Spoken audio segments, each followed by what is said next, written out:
Yo, what's going down, everybody? It is Straight Out of Boston here, aka the King of Boston, and today we're back with episode 59 of the Tennessee Titans Connected Careers, and today we're going up against the Jacksonville Jaguars. Now, I'm going to take a brief part of this commentary just to talk about some NFL news. The NFL Draft Combine just pass. I didn't really watch too much of it. I find watching black guys, and in skin-tight pants run 40-yard dashes over and over again not to be the most interesting thing I've ever watched, but some people love to watch it. So obviously, some people get paid to watch it if they're scouts or whatever, so that's great. But I don't really know too much about it, so let me know who you guys think, kind of improve their stock, improve their draft stock. Who do you think decrease their draft stock? Let me know. I heard that Division III guy, Williams or something, was doing well, and I know, what was his name? Marquise Goodwin, maybe? Ran a 4.24. Someone ran like a 4.21, but it was officially a 4.25. I know Tavon Austin had a good 40-yard combine, had a 40-yard dash, and so did Ryan Swope. Or Swope, I'm not really sure how that's pronounced. But anyway, let me know who you guys think did well, who improved their draft stock. Kind of give me a heads up on that. That'd be awesome. Love you guys. Love my subs. And, I think there's certainly been some interesting NFL news that's happened recently. Now, just yesterday, Alex Smith got traded to the Kansas City Chiefs. I don't know what the exacts of the deal are. I haven't quite checked yet, but I think this really makes the Chiefs interesting, I think, because they had expectations going into last year with a decent team. I mean, even though they've come off a few really bad seasons. 2 years ago, they were really banged up. This year, I think not having a quarterback this year was probably their biggest problem, and I think they really addressed that. Alex Smith is a solid quarterback. He's not a playmaker, but if you get enough guys around him, he can make plays. He's got Jamal Charles, he's got Dwayne Bowe, he's got a steady offensive line that certainly needs improvement, but if they can get Luke Joeckel, then they definitely will improve that offensive line. I've heard that Joeckel is pretty much as much of a sure thing as you're ever going to find in the NFL draft, so definitely think they should go after him. And I think they should kind of invest their franchise in Alex Smith. He's the same age there as Aaron Rodgers. He certainly improved recently.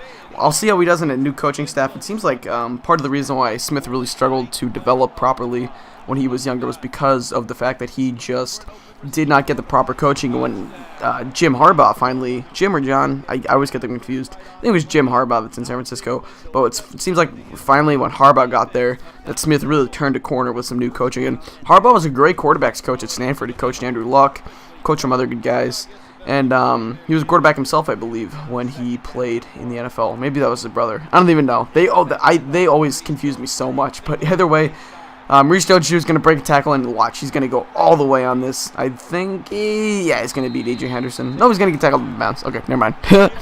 But, yes, I think the Chiefs could be a decent team this year. I think they had 4 Pro Bowlers last year. Eric Berry, Jamal Charles, Ryan Suckup, and someone, maybe Dwayne Bowe. So, I don't know. They have some decent playmakers. They just need to get, they certainly have a core to build around that's still pretty young. They just need to get some guys around them.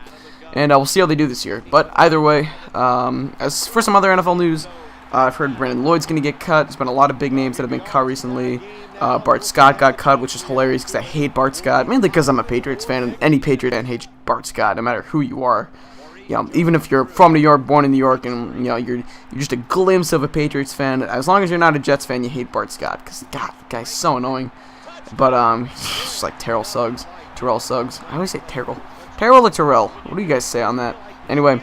I'm getting really off topic in this commentary. This is kind of like a chill commentary, though. I kind of just keep hitting my mic with my hat. But it's kind of like a chill commentary. I came home today and I was like, I'm going to just chill out. But anyway, Devin Hester is going to get this return. And what's he done the last 2 weeks now? He's going to do it once again. Turn the corner, get to the sideline, and Devin Hester really looking like probably the best return man in the NFL at this point. He has just been great for us recently. Another touchdown return on a kickoff. He's going to tie the game at 14, really give us some solid momentum going into the half, as that will be the last play before the half that I actually show you guys. The Jags would proceed to just run off the clock after they did get the kickoff. So we're going to go into the halftime with a tie game, 14-14. But let me know what your team thinks. What do you guys think your favorite team should do in the offseason? Now for me, I'm a Patriots fan. A lot of people said they should get another receiver, cut Brandon Lloyd, try to spread the field a little bit like they did back when they had Randy Moss. I think that they should worry about the offense second and go completely to defense. I think they should try to re-sign Aqib Talib. I don't know if they should franchise him, but they should certainly try to re-sign him. They should try to get they seem to not want Dwight Freeney. I agree that their front seven is very good. Look, Devin Hester doing it again. This time he's going to get brought down at the 40, but I agree their offensive line is not their defensive line in their front seven is very good. They probably have a top 10, front seven in the NFL. People really neglect that, but they have a really good front seven. They could use a pass rusher like Dwight Freeney, but what they should really go after is either Charles Woodson or Ed Reed. One of those two guys. Get a ball-hawking safety or cornerback. Woodson can play a little bit of both. But get a ball-hawking turnover machine, because sometimes it just felt like the Patriots could force a turnover, create a turnover. It would really change some things, really give them some momentum, and they just were never able to do that. They don't have playmakers in their secondary. Now, I love Aqib Talib because he's big and physical, and I think that if he had been healthy, they would have won the AFC Championship, because he would have covered Anquan Bolden. Anquan Bolden would not have gone off if Aqib Talib is covering him, because Talib is big, he's physical, he can cover guys like Anquan Bolden, and it was just too bad that his hamstring acted up again in the AFC Championship, and they had to put Alfonso Denard on him, which was just too bad. And when Talib got there, they figured out that McCourty could play safety at decently, and Arrington could play the nickel fine, and they moved Gregory to strong safety, I believe. So they really sorted out their secondary when Talib was there. But I just think that you can get Talib, but you can also get I want them to get Talib, and then if they can, try to get Ed Reed or Charles Woodson to play at safety. I think I like Alfonso Denard at the other corner, even though he's kind of small, as long as he's not going to jail, because he does have an assault case on him or something right now, and he could be facing up to 7 years in jail. Damn it.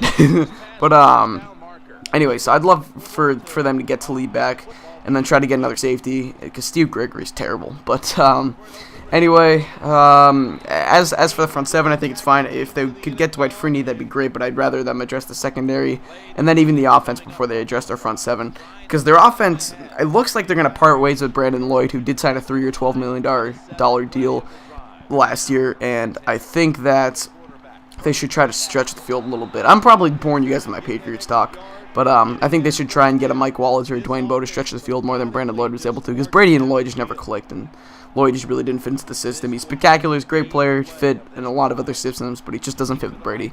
But let me know what you guys think your team should do. I'm going to start talking about the gameplay here because we just got a touchdown. 28-21 Titans, we take the lead. We have all the momentum in the world, and a perfect pass by Pooh Carlson, who really had a great day today. If you saw earlier, it flashed up on the screen that he's completed 72% of his passes today, which is very good for him. But now John Skelton, yes, the John Skelton from the Cardinals, is now on the Jaguars. He gets sacked by Cameron Wibley. We're getting the ball back up by 7 with 4 minutes left. We have this game in our hands now. 3 minutes left on the 3rd and 12. Carlson drops back.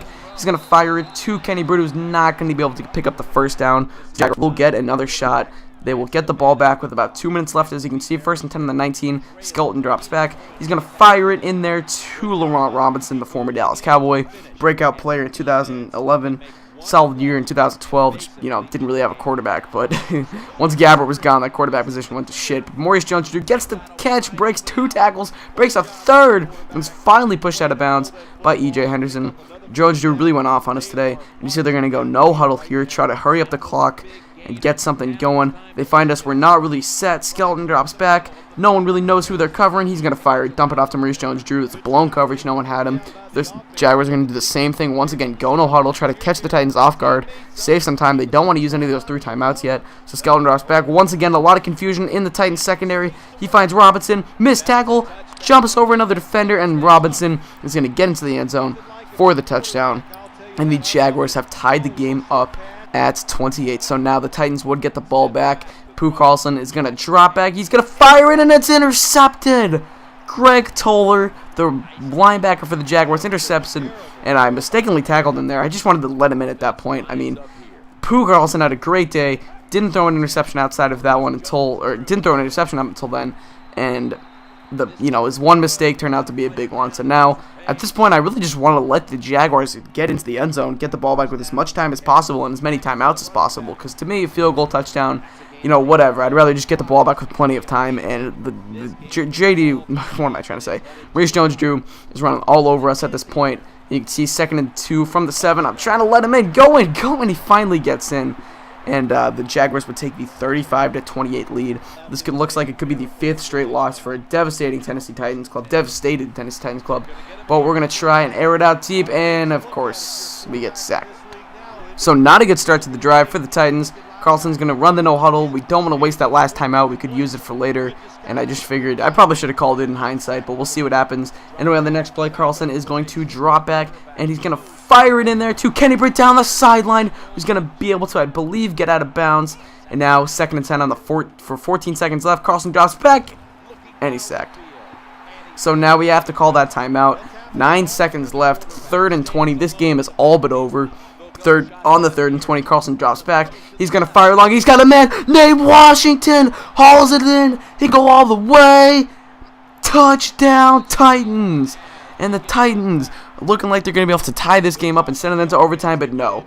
You know what? I said I do not want to go into overtime right now. I'm going to win this game right here. We're going for 2. You play to win the game, says Herm Edwards. That's what we're doing. Carlson drops back. He's scrambling. He's going to get into the end zone for the touchdown. The Tennessee Titans come away on top, 36-35 in a thriller from Everbank Stadium in Jacksonville. I'm straight out of Boston. No, I'm kidding. Anyway, we end up winning 36-35 in a thriller. What a great game.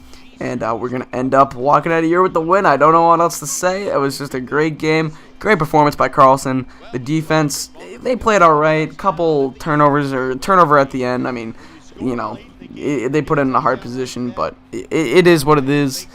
And, what a great game. Anyway, that's pretty much going to wrap up this game. You can see it. We're going to take a look at the final post-game stats in a second. But you see we win 36-35 as the camera pans out of Everbank Stadium in Jacksonville. And you'll take a look at the the Al Madden proof right here. I almost said Hall of Fame. I'm on like 2K commentary mode right now. But anyway, we're going to look at the post-game stats. And really, you know, you're going to end up seeing that we beat them in a lot of categories. They beat us in some, but I really felt like we had this game in hand for a lot of it. We're going to look at the player, not the player of the game highlights, but the player stats. And Carlson, 300 yards, 4 touchdowns, only 1 interception. Great game by him. We struggled to stop Maurice Jones-Drew, but the defense did enough to get us the win. And Kenny Britt with 87 yards, good game from him. Obviously, Nate Washington with the touchdown at the end. You see the blocking stats and the defensive stats in just a moment. But anyway, that's going to wrap up this video for me. So I thank you guys for watching. Hope you did enjoy. So I'm out. Peace.